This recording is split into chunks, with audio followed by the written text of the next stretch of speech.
Russia is not a great power. This is what we discovered. This is what was discovered in Ukraine. But for another reason. It ranks 86th in the world in per capita GDP. It exists instead of industrial goods and the export of primary commodities, and has an army that can't fight. So when we look at all of this, Russia has been living on its reputation.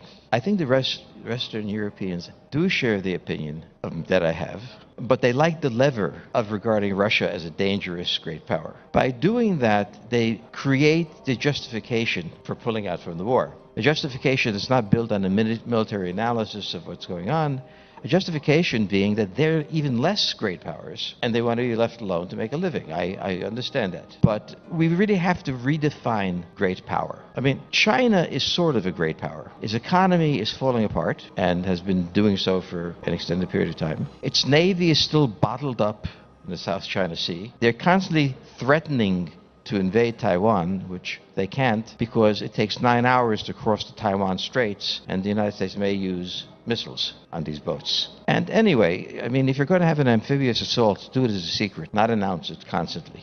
So we have a very interesting problem. The definition of a great power was the United States and Soviet Union. Russia is not a great power. The Europeans are not great powers, but great power is multidimensional strength, economic strength, political strength, military strength. And they're not that. And the problem here is that the United States is the only country that can wield that type of military force autonomously, has an economy that's the largest in the world. It doesn't want the responsibility because psychologically it has come through a series of wars over the past 20 years that's lost. And it looks at Ukraine and says, is this the next one I'm going to lose? So what has to happen here is those countries that want us involved have to show the path. But the world has changed in the sense that there are other countries have the weight to influence Russia. But whatever the Europeans think, the justification they now have is, well, we can't do anything, they're too powerful. But I think they like that thought. I don't think the Europeans think Russia's a great power. They want to use that as an excuse for not carrying out their responsibilities in NATO. It's too great, it's too dangerous. Look, Russia has one strength,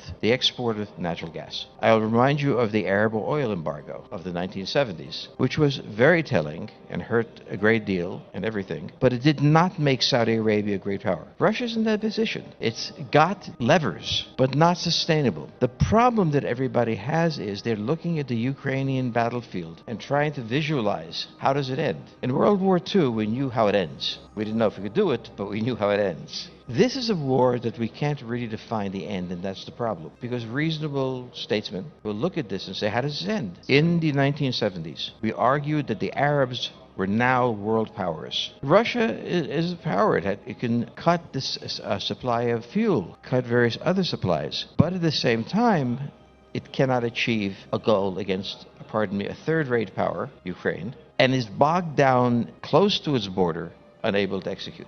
What I would like to say from this is they'll lose. The problem is that the Russians can afford to stay there for an extended period of time and can't afford to lose, so they can't leave. So we have a problem. So let's divide the world. Among the Europeans, we'll say there are a handful of countries that actually want to see this successfully ended, and many countries that just want it to go away. The United States is committed, can't withdraw, won't withdraw. The question is, does it increase the force in Ukraine? And for that, a strategy is needed. So, Poland here, but what is most disturbing in all of this is that the countries with most at stake in the Intermarium have not mounted a combined defense. They have been divided. And so the issue really here is not the United States. We're cautious, but we're doing it. It's not Europe. They're not going to be there. The issue is the countries that are at stake in the Intermarium sitting by and watching, waiting for somebody else to do it.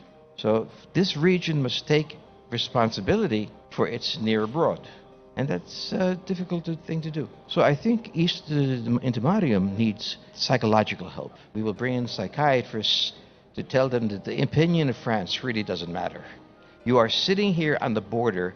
Your children's lives are at stake. Get yourselves together. So yes, they're giving it, but they're not taking risks. The question is, who's taking risks? Poland is taking risks. Ukraine is obviously taking risks. The Americans are sort of taking risks within a modified framework. But it really doesn't matter what the rest of the Intermarium wants. They are taking risks simply by being there.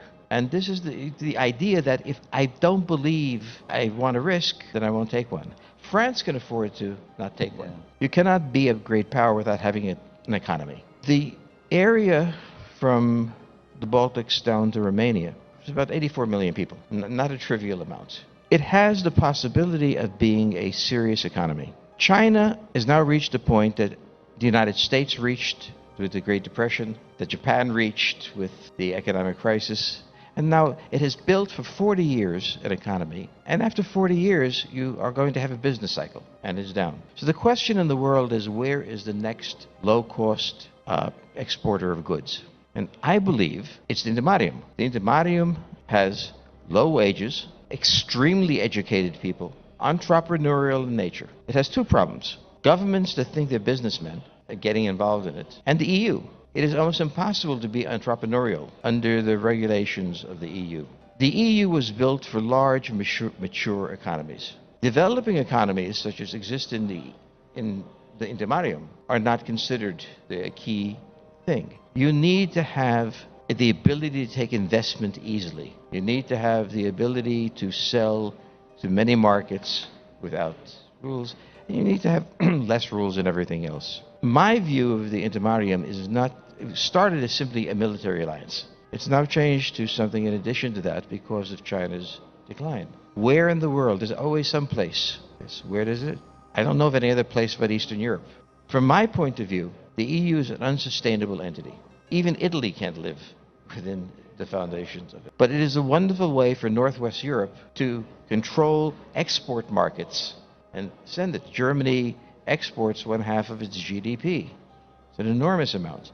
It must have the European market under its control. But the point is that Eastern Europe should be selling the same things cheaper than the Germans can. And they can't do that within the EU. So the EU was created to create a European identity. There is no European identity. There are Hungarians, there are Poles, there's no identity. But there's a common interest, which is different.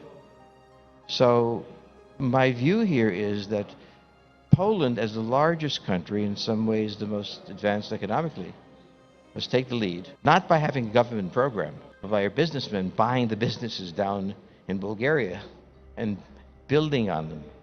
So this is possibly a fantasy, but no one believed in 40 years ago that China could ever amount to anything. No one believed after World War II that Japan could amount to anything. And after the Civil War, certainly the United States couldn't amount to anything. So you look for a region that is almost failed and has very little hope, and everybody doesn't believe in it. If you lose in Ukraine, Poland will still be here. So we can make this an existential event. It's a very serious event, and victory is possible. But as I said, we have to consider bad cases. Poland still has to build its future. And what I'm arguing is that the Intermarium has never come together because it's only a system of risk. It's only a system of getting in war. It should be a system of growth. It should be a system of economic possibility. And the fact that everybody laughs at the idea puts it in common with all the ones that succeeded. I don't agree Ukraine is critical. I do not agree that it's existential for Poland. In any country, you want to build the economy and you want to be safe. For that, you need a military and an economy. So this is not a radical idea of doing it. China grew up as both a military power and an economic power. What I am saying is that Europe is so diverse, so different, so many different parts, that the idea that one size fits all is an illusion. And we've seen this on the military side, where we can't get a single coherent response. And you see it on the economic side, when Germany is desperately exporting into Eastern Europe, which in turn can't compete right now for it. So, yeah, it's always economic, and it's always political, and it's always military.